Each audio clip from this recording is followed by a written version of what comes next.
Alright, so now I'm going to talk about swing method. Swing method's another method of factoring trinomials where the a value is not 1.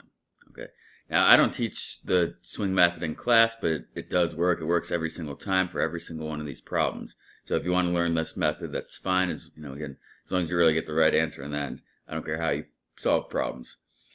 The swing method considers that, when a is not 1, these are problems that are a lot harder to solve. We could do factor by grouping. We could do brute force, guess and check. The swing method kind of forces the problem into one of the easier questions where a is 1. Okay, and then you factor it like that. And then, there's a couple steps where you have to go back and kind of, we're not allowed to change problems in math. So if you switch it, you have to switch it back at some point, which is how it gets its name, swing method. If you've ever been on a swing, you swing forward and then you swing backwards. Okay, if you've never been on a swing, you should probably do that before you do this. All right, well, that swing method, again, the first part of a swing is that you have to swing forward. So what we do is we take the a value, the 6 in this case, and we swing it forward. Okay, we swing it to the end. Okay, we're going to do that in a multiplication. Okay, so we're no longer going to have 6x squared. We're just going to have x squared plus 19x plus 6 times 15, which is 90. All right. Okay. So now we don't have an ax squared problem where a is not 1. Now we have a trinomial where a is 1. Okay. And again, a lot of people know that these are easier to solve because you could use that product sum method where we need to find two numbers. To factor this, we just need to find two numbers that multiply to 90 and add to 19. Okay. Well, 90 has a lot of factors. 2 of which are 9 and 10. Okay, 9 times 10 is 90. 9 plus 10 is 19. That's what we would need if this were the problem we were factoring. So we're going to do that. We're going to write this as two binomials, x plus 9 and x plus 10. Okay. Now the problem with the swing method is a lot of students stop here. They're like, oh, that looks like what I need. But it's not. It's what we need for the problem we changed. Okay, this isn't what we need for the original problem. We changed the original problem into an easier form, and this is the answer to that easier form. Okay. Now again, we can't change problems in math, so we're going to have to go back at some point. All right, so how do we go back to make this work for the original problem? Well, since we multiplied by 6 at the beginning, and we have to undo that multiplication, we're going to have to divide by 6. So what we're going to do is we're going to divide each of these terms, the 9 and the 10, by 6. Divide that by 6 and this by 6. Okay. Now we just have to simplify the fractions. Okay.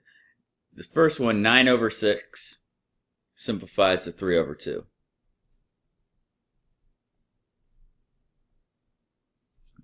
Second one, 10 over 6, that'll simplify to 5 over 3.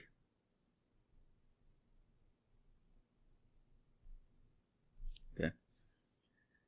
Now again, that's not our answer. We need these to be integers. So what we have to do is finally we have to swing back. Okay. We swung forward. Gravity tells us we have to swing back. So you're going to take these denominators and swing them to the front of their respective binomials. So our answer to this is going to be 2x plus 3 times 3x plus 5. Okay. So it doesn't take that much longer. Okay. I think it's quicker than factor by grouping, and depending on the problem, it's probably a little faster than just guessing and checking. Let's do another swing method problem. So this is the answer for this. Okay, again, if you want to do a quick FOIL check, you'll see that it's the right answer. Okay. All right, so same method. Swing forward, factor, simplify, swing back. Okay, so this problem, we're going to do swing again. Now, again, this problem would be kind of difficult using brute force or guess check because 12x squared has a lot of choices. 14 also has a couple choices. So I'm going to do it with the swing method. We're going to start by swinging the first number forward. We're going to multiply 12 times 14. So our new problem is not 12x squared, it's just x squared minus 29x plus 12 times 14 is 168. Okay, so now I'm going to factor this new problem. Okay, since it doesn't have a number in front, it's just x squared, we could use product sum. So what we're looking for is we're looking for numbers that multiply to 168. So I'm going to make a quick product sum table. We need a product of 168. And we're looking for a sum of negative 29. Okay, so that means both factors are going to be negative, since the only way you can multiply to a positive and add to a negative is if they're both negative. All right, well, I don't really know all the factors of 168, so I'm just going to start with the ones I do know. 1 times 168. Okay, that's not what we need. 2. And what would that be? 84. Okay, again, we're looking for something that adds to 29. That's not going to be it either. All right, what about 3? Okay. 3 and 56. Again, we're getting closer, but we're still kind of far off. 168 is also divisible by 4. It's 4 and 42.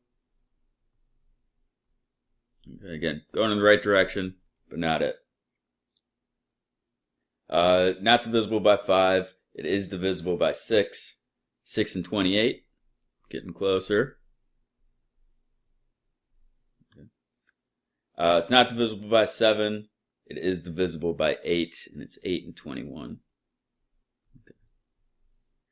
And 8 plus 21 is 29. So that's our winner. All right, so we got our factor pairs. So we're going to factor this to x plus 8. All right, they're both negative. So x minus 8 times x minus 21. Okay. Now again, that's to the new problem. That's to the problem we created. To go back to the original problem, you're going to have to divide by whatever you swung forward. Okay, we swung 12 forward, so we're going to have to divide each of those numbers by 12. Okay. Simplify the fraction if you can. Okay. 8 divided by 12 simplifies to 2/3. Okay. And 21 over 12 simplifies to 7/4.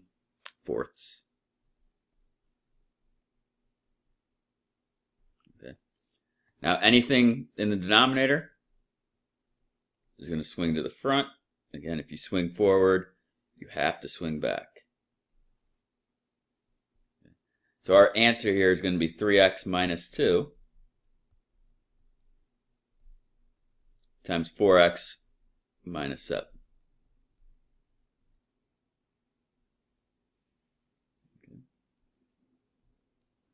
And that's swing method. Now that one was a little tough because 168 has so many factors. Okay, again, there are pros and cons to all factoring methods. Again, I went through all the factors of 168. You probably could have skipped some. But again, it's an option. It's a third option. And it works every time.